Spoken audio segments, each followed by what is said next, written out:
What is going on today, everyone? So I'm on the beautiful island of Kauai. Just got to swim with some sea turtles this morning. Feeling super thankful and fortunate to be able to enjoy some nice weather over here on island. And we had some downtime today, so I thought I would jump on and do some quick analysis of a recent Bloomberg interview with IonQ Executive Chairman Peter Chapman and D-Wave CEO Alan Baratz. So I wanted to give a react on that, so hope you enjoyed. Let's dive right in. What's going on, everyone? So I am traveling and I'm on my travel setup. It's been a couple days since I've posted, but I've watched this Bloomberg interview a couple times and I wanted to do a quick breakdown and review and give my thoughts. So I'm going to do a little bit of a react here on the Bloomberg interview with Peter Chapman of IonQ and Alan Baratz of D-Wave. And we're also going to look at IonQ's performance in the market today on Monday.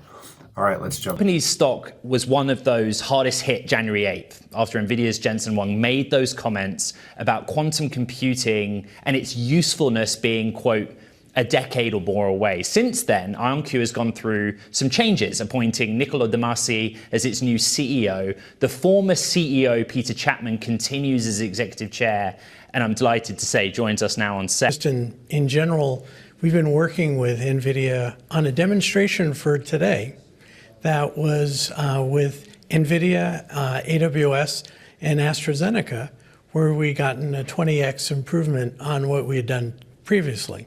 Also, we had taken with ANSYS, with a product that they do, which is normally run on GPUs, right, and managed to get a 12% increase in using our quantum computers. So while those numbers are not really enough to take over the market, because usually you need 1 or 2 orders of magnitude to be disruptive to a market, the fact that we managed to do it on kind of our 36 qubit system is really quite remarkable. NVIDIA has a quantum computing business insofar as, and we on stage where basically he said, right now it's 36 qubit, but by the end of the year, we expect 70, 71, 72 qubits. And that's order of magnitudes more power. So it's not just a linear increase in power, it's exponentially more power for every qubit. Got into it during the panel that you have access to architecture, DGX, their high performance GPUs, yep, also some software and open source solutions. And what they would say is that will help your engineers and computer scientists calibrate, reduce error counts, design better. Is that how it actually plays out for you? Some aspects. We have a DGX cluster that we use for designing of the quantum computers. Not so much in the error correction aspect, that's something we do ourselves. But certainly we use a number of GPUs for designing the quantum computer itself. We also, for small qubit counts, because as soon as you get into beyond about 35 qubits, you can no longer simulate one of these on a GPU. Right. So for those, we actually run the simulation on a GPU just to make sure our hardware is working correctly. The problem is when you get to 64 qubits, you need 2.5 billion GPUs. Because for each qubit you add, performance essentially doubles. Doubles, right. And it means that the matrix math that you have to do suddenly is doubling as well. So basically, it's about 35 qubits to fully simulate it. You can only get it on a single DGX 100. Peter, I got part of one of the reasons on this channel I've been talking about this exponential explosion. So up to this point in the last few decades, we've had this linear growth, and we're going to see this just spike, this exponential spike, and that's going to follow the power of the qubits and the reliable qubits. So the more powerful the qubit is and the more stable qubits are in these computers, then we're leaving GPUs in many problem-solving situations. There's no comparison. They're going to be in the dust for a lot of those problems. And it sounds like around 30 qubits is that number where it starts to get into impractical use for our best GPUs today. Now, if we fast forward to some of the roadmaps that we see, like IBM's quantum roadmap, I can pull up on screen here. By 2029, IBM is shooting to have 200 qubits capable of running 100 million gates. But that's not a 3x. We're not going from 30. That's not a 7x. Every single qubit is exponentially more power. Pretty crazy stuff. To hold you to this, and I wonder if it ties into the new CEO and, you know, just sort of reset a little bit. There's a difference between lab experiment and commercial use, you know, making money, revenue generation. That's the question I get for you most. Yes.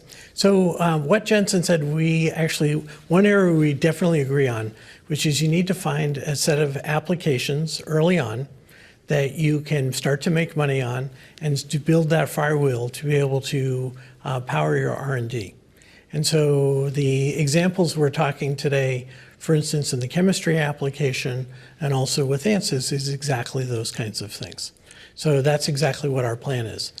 Peter, you are the executive chairman now. You were CEO. 1 week ago, Kerrisdale issued a short report on your stock, on your company. I just want to give you a chance to respond, as we've not had a chance to speak since then. Sure.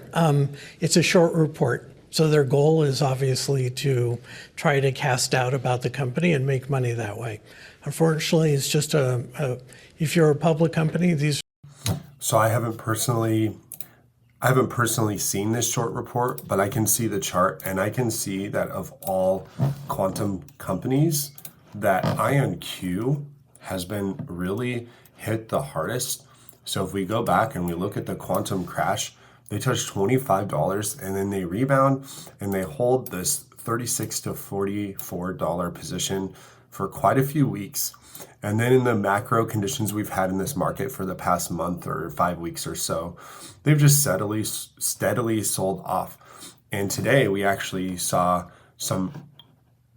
that IonQ reached a critical support point, this blue line, where now it is above that pre-quantum crash price. And let's look at the price action from today. So wow, we saw an open with a lot of volume and pretty consistent and nice structure, and we're holding a $25 price point right at the quantum crash level. So that seems like a great area of support for IonQ as a stock.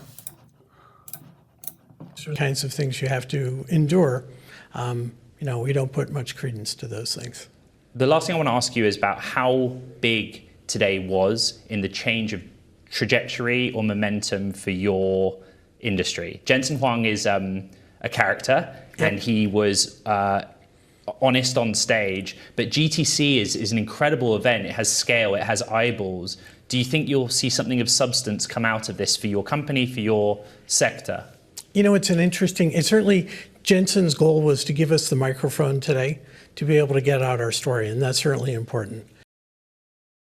But I say, if you were Sam Altman 5 years ago trying to convince the world that AI is coming, probably he wouldn't have been successful. And the question is how much time should Sam Altman try to convince the world AI is coming? Instead, just go back and actually make it happen. So in that sense, actually, it's probably not that significant. What really matters is actually going and doing it, not actually getting the message out. IonQ Executive Chairman. So I thought that was really interesting that he drew the parallel to Sam Altman. And I would say that it's a little bit of both. So there's some merit to the conversation that, yes, we just need to go and build these powerful quantum computers and people will see we're going to put our heads down and do it. But there's also like excitement and investor interest and public interest in the technology. So the storytelling piece, the PR and marketing piece is just as important. So even if the technology isn't 100% here at this moment today, we can talk still in more simplistic terms and general terms about what is coming tomorrow. So capture the imagination. Tell us what's coming. What are the possible uses? What are the uses now? And what are the uses in the future? And that's where I think these CEOs could really like step up and start helping people imagine what the end game is here, and what the possibilities are. All right, let's take a look at Alan's remarks after the GTC. Or something useful, blockchain architecture progress. That's next. This is Bloomberg Technology. One of those quickest to say in the month of January that Huang was wrong was D-Wave's CEO, Alan Baratz. D-Wave shares under pressure today for whatever reason, but Alan, I'm grateful for your time. And I think it's fair to say that among the panelists, you maintained those areas that you don't agree with Jensen Huang on. How in any way has your mind changed on those differences through the course of today? Well, my mind has not changed. The fact of the matter is that we at D-Wave have taken a very different approach to quantum computing from everybody else in the industry. And as a result of that, we are actually able to support useful, important applications today. And I think the best example of that is the paper that we published in Science last week, where we have demonstrated that we can compute properties of magnetic materials that just cannot be computed classically. And this gives us the opportunity to create new materials discovery platforms, which will dramatically reduce the time and cost to create new materials. So this is what I'm talking about, and Alan is really good at doing this. Is he keeps it simple, and he talks about what the technology is that we have right now and how we can use it to advance research and advance technology. And there's some exciting stuff potentially that can happen with this materials research. It seems pretty useful to me. Yeah, there's also some applications that the audience might find harder to understand. For example, blockchain architecture. Mm-hmm. Why is a quantum computer able to improve that process where a supercomputer classically coded in ones and zeros cannot? Yeah. So basically what we did was we were able to show that that same computation that we use to compute properties of magnetic materials could be used to basically compute the hashing functions that are used in blockchain and cryptocurrency. What this means is that we can now create a blockchain that uses a quantum computer to do the proof of work. What's so important about that is that quantum computers consume far less energy than classical computers. So this means cryptocurrency mining could be at a fraction of the energy cost. Another point that is being lost a little bit here is this progress on blockchain. And in general terms, if we can plug GPUs and CPUs into QPUs, and QPUs can reduce the total energy cost, the total amount of pull from the grid, that would be hugely economically valuable. Of what we're seeing today. When are those two case studies revenue generators for you? Well, the first prototype of this blockchain is running right now.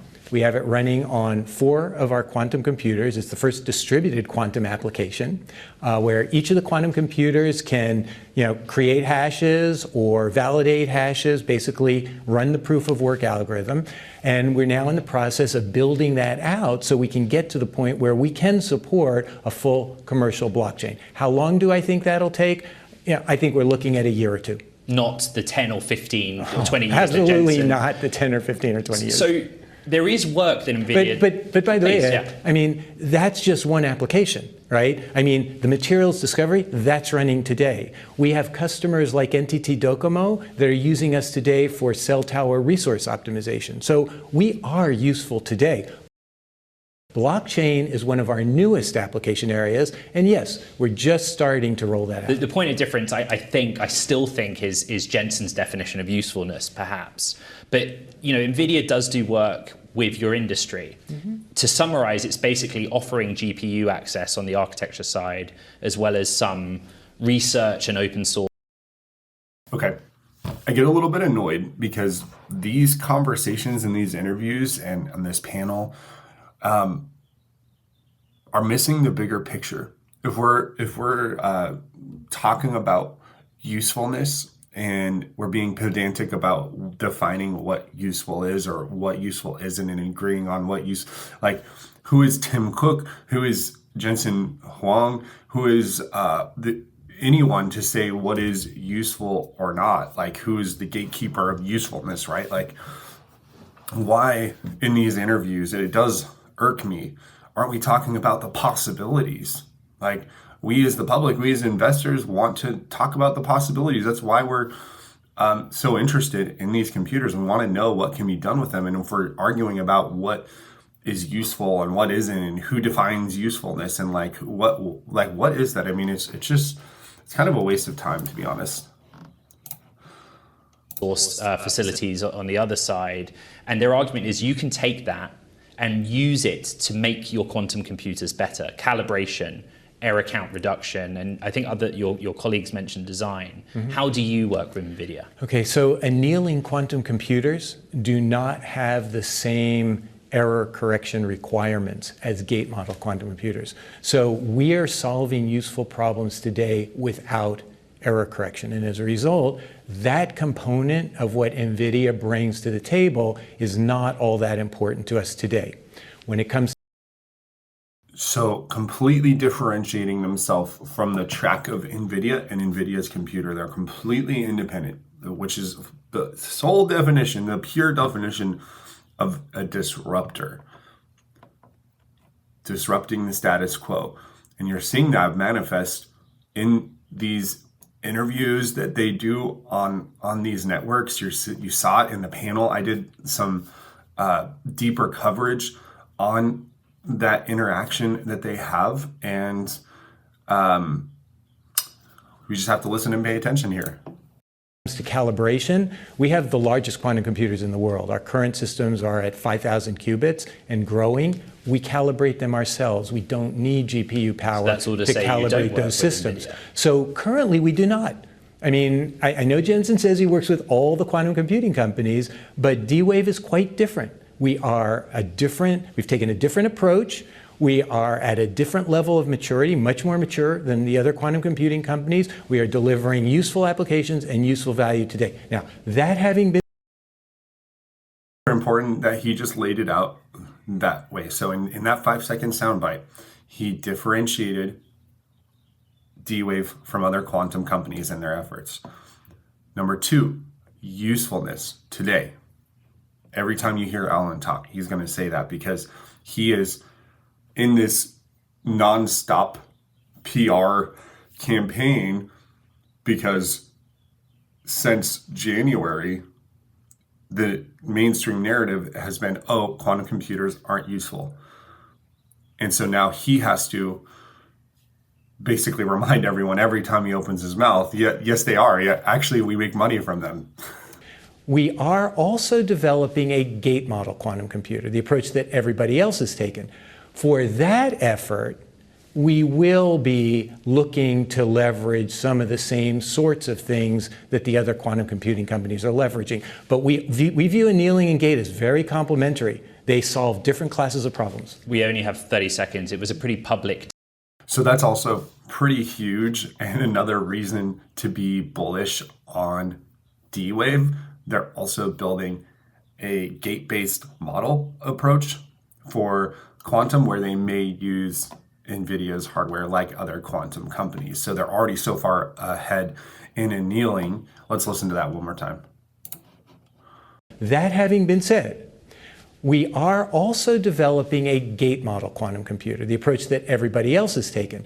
For that effort, we will be looking to leverage some of the same sorts of things that the other quantum computing companies are leveraging. But we view annealing and gate as very complementary. They solve different classes of problems. We only have 30 seconds. It was a pretty public disagreement, argument, debate. Will it help you in the long run, what happened today here in San Jose? I don't think this event was all that helpful to... We have to watch that sigh again. Come on, guys. This is so funny.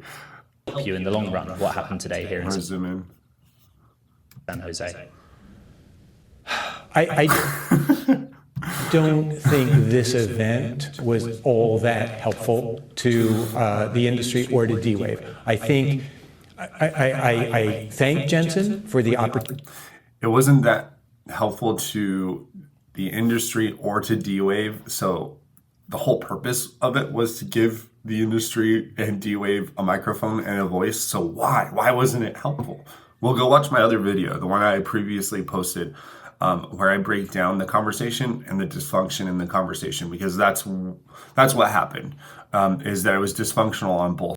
Opportunity to participate. I think that it was great to have the opportunity to try to get the message out, but I think we're still at the beginning of a learning curve with respect to how Nvidia and Jensen interact with quantum computing companies. D-Wave CEO Alan. How Nvidia and Jensen interact with quantum computer companies. Alan has a way of saying things. Okay, so that's a wrap for this video. It went a little bit longer, but I wanted to do a thorough review, especially because I haven't been posting as much. I am on vacation, so there will probably be less posts. But what are the key takeaways? If you're not insanely bullish on D-Wave or QBTS after hearing that interview, why? Tell me why in the comments, because I'm hearing that they have usefulness today and they have usefulness tomorrow, and they're building annealing and gate-based quantum computers, and they're differentiating themselves from the pack. So that's huge. And IonQ, we've seen some positive response in the price action today with their 15% move at the time of this recording. So we are seeing still a lot of interest and momentum in quantum companies. And while this panel wasn't the best panel ever to be had of any panel ever, it's good that Nvidia has invested in quantum in their research center. And I think that these conversations will continue to get more interesting as we go. So I hope you all have a good day, and talk to you soon.